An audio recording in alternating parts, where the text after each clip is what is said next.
চলতি বছরের প্রথম দিকে হিমন্ত বিশ্ব শর্মা জানিয়েছিলেন রাজ্যে ৯৬,০০০-এরও বেশি মানুষকে সন্দেহজনক ভোটার হিসাবে চিহ্নিত করা হয়েছে এবং এখনও পর্যন্ত রাজ্যে ১,৫৯,০০০-এরও বেশি মানুষকে বিদেশি বলে ঘোষণা করা হয়েছে।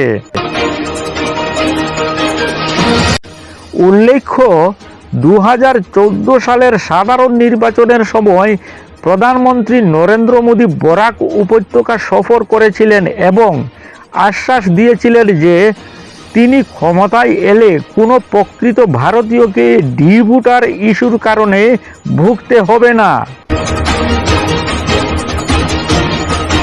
ডি ভোটার বা আসামের সন্দেহজনক ভোটার হলেন তারা যারা তাদের নাগরিকত্ব সম্পর্কে সন্দেহের কারণে ভোটাধিকার থেকে বঞ্চিত হয়েছেন। রাজ্য সরকারের তথ্য অনুযায়ী চলতি বছরের ফেব্রুয়ারি পর্যন্ত রাজ্যে ৯৬,৯৮৭ জন ডি ভোটার রয়েছেন। নমস্কার প্রিয় দর্শকবৃন্দ, বিকে প্রতিদিনে আমি উজ্জ্বল আপনাদের জানাই স্বাগত। প্রিয় দর্শক, আজ আপনাদের জন্য নিয়ে এলাম এক বিশেষ প্রতিবেদন। সম্পূর্ণ ভিডিওটি দেখার জন্য সঙ্গে থাকুন। আর ভিডিওটি দেখার সঙ্গে সঙ্গে ভিডিওটিতে একটি লাইক দিবেন এবং অন্যান্যদের জানানোর জন্য ভিডিওটি বেশি করে শেয়ার করবেন প্লিজ। আর এই চ্যানেলে প্রতিদিন নতুন নতুন আপডেট পেতে চ্যানেলটি সাবস্ক্রাইব করবেন। তো আসুন শুরু করা যাক আজকের এই বিশেষ ভিডিও। বাংলাভাষী হিন্দুদের জন্য সুখবর, ৬ মাসের মধ্যে ডি ভোটার সমস্যার সমাধান হবে, জানালেন আসামের মুখ্যমন্ত্রী হিমন্ত বিশ্ব শর্মা মহাশয়। আসামের মুখ্যমন্ত্রী হিমন্ত বিশ্ব শর্মা বুধবার বলেছেন, কেন্দ্র ও রাজ্যে বিজেপি সরকার আগামী ৬ মাসের মধ্যে বিশেষত বাংলাভাষী হিন্দুদের জন্য ডি ভোটার বা সন্দেহজনক নাগরিকত্ব সমস্যার সমাধান করবে। ডি ভোটার বা আসামের সন্দেহজনক ভোটার হলেন তারা যারা তাদের নাগরিকত্ব সম্পর্কে সন্দেহের কারণে ভোটাধিকার থেকে বঞ্চিত হয়েছেন। রাজ্য সরকারের তথ্য অনুযায়ী চলতি বছরের ফেব্রুয়ারি পর্যন্ত রাজ্যে ৯৬,৯৮৭ জন ডি ভোটার রয়েছেন। শিলচরে একটি জনসভায় যোগ দিয়ে হিমন্ত বিশ্ব শর্মা বলেন, আমি আগে কখনো এই দাবি করিনি, তবে এখন আমি এটি বলতে পারি কারণ সমস্ত প্রয়োজনীয় আলোচনা সম্পন্ন হয়েছে। আমি আপনাদের আশ্বস্ত করতে পারি ডি ভোটার সহ বাঙালি হিন্দুদের সব সমস্যার সমাধান হবে আগামী ৬ মাসের মধ্যে। উল্লেখ্য, ২০১৪ সালের সাধারণ নির্বাচনের সময় প্রধানমন্ত্রী নরেন্দ্র মোদী বরাক উপত্যকা সফর করেছিলেন এবং আশ্বাস দিয়েছিলেন যে তিনি ক্ষমতায় এলে কোনো প্রকৃত ভারতীয়কে ডি ভোটার ইস্যুর কারণে ভুগতে হবে না।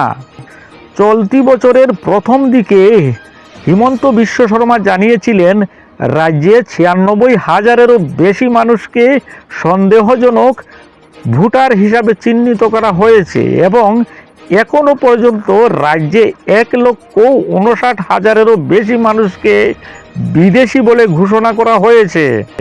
গত মাসে এক সাক্ষাৎকারে হিমন্ত বিশ্ব শর্মা বলেছিলেন, জাতীয় নাগরিক পঞ্জির অর্থাৎ এনআরসির চূড়ান্ত খসড়া থেকে প্রায় ৫ লক্ষ বাংলাভাষী হিন্দুর নাম বাদ পড়েছে এবং তাদের অনেকের কাছেই পর্যাপ্ত পরিমাণে নথিও রয়েছে।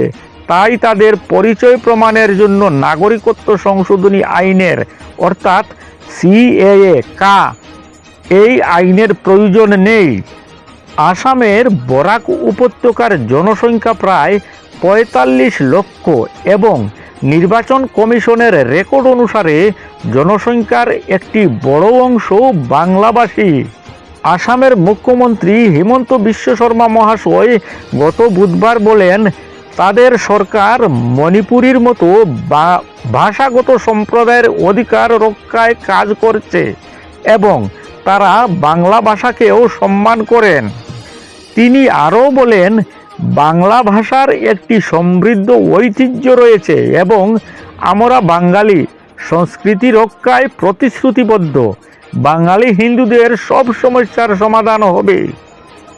গত বছর নির্বাচন কমিশনের সীমানা পুনর্নির্ধারণ প্রক্রিয়ার পর বরাক উপত্যকার শিলচর লোকসভা আসনটি তপশিলি জাতির জন্য সংরক্ষিত হয়ে যায় এবং করিমগঞ্জ আসন, যা স্বাধীনতার পর থেকে এবং সীমানা পুনর্নির্ধারণের সময় সংরক্ষিত ছিল, এটি স্বতন্ত্র আসনে পরিণত হয়। হিমন্ত বিশ্ব শর্মা বুধবার আরও বলেন, সীমানা পুনর্নির্ধারণের ফলে বরাক উপত্যকার দুটি আসনই বিজেপির জয়ের পথ সহজ হয়েছে এবং জয়ের ব্যবধান 2019 সালের সাধারণ নির্বাচনের চেয়েও অনেক বেশি হবে। আসামের মুখ্যমন্ত্রী মাননীয় হিমন্ত বিশ্ব শর্মা মহাশয় আশা ব্যক্ত করে বলেন, 2019 সালের নির্বাচন আমাদের জন্য কঠিন ছিল, কিন্তু বরাক উপত্যকায় আমাদের প্রার্থীরা জিতেছিলেন। ডিলিমিটেশনের কারণে এবারের নির্বাচন অনেক সহজ হয়েছে।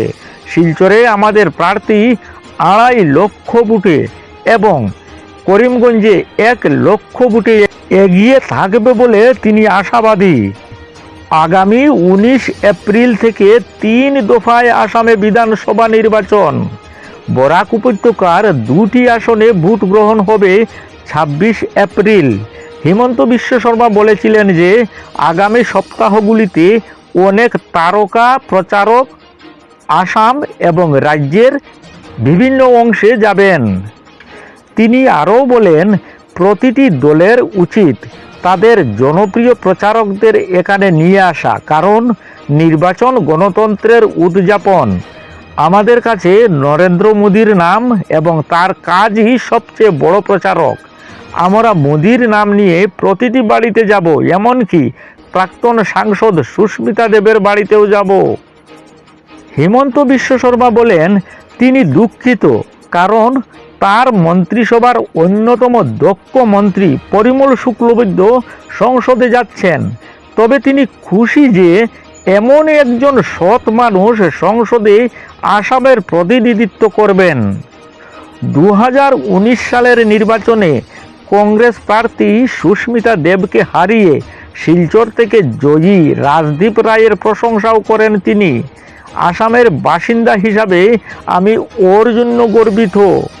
সিএএ অর্থাৎ কা বিধি ঘোষণার পরে রায় বলেছিলেন যে তার পরিবার পূর্ব পাকিস্তানে অর্থাৎ বর্তমান বাংলাদেশ দেশভাগ ও ধর্মীয় নিপীড়নের শিকার এবং এমন পরিবারের একজন সদস্যকে সাংসদ হিসাবে মনোনীত করে বিজেপি অভিবাসী হিন্দু বাঙালিদের রক্ষা করার ইচ্ছা দেখিয়েছে। তো প্রিয় দর্শকবৃন্দ, আজকের এই বিশেষ প্রতিবেদন আপনার কেমন লাগলো কমেন্ট করে নিশ্চয়ই জানাবেন। আর ভিডিওটি দেখার সঙ্গে সঙ্গে ভিডিওটিতে একটি লাইক দিবেন এবং অন্যান্যদের জানানোর জন্য ভিডিওটি বেশি করে শেয়ার করবেন প্লিজ। আর এই চ্যানেলে প্রতিদিন নতুন নতুন আপডেট পেতে চ্যানেলটি সাবস্ক্রাইব করুন প্লিজ। আজকের মতো এখানেই শেষ করছি। আবারও এক নতুন আপডেট নিয়ে আপনাদের কাছে আসব।